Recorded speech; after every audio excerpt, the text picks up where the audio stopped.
At Times Square, a white woman grabs her child and runs as a gray-haired man tugs at his shitted trousers. "But mommy, we have $1, the child protests as she's initiated.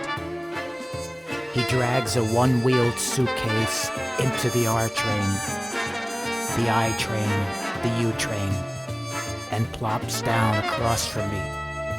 I place my hand over my nose, just scratching. My eyes water. "That was me once," he says. He begs, watching the car empty. I pled the case for green paper.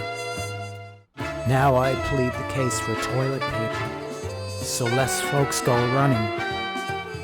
He grins, eyes wide, then lowers the back of his brown head onto the grade bench, arms over eyes.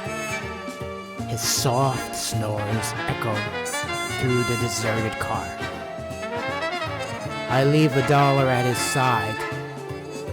At 14th Street, I hurry from the station and onto Broadway, the they way.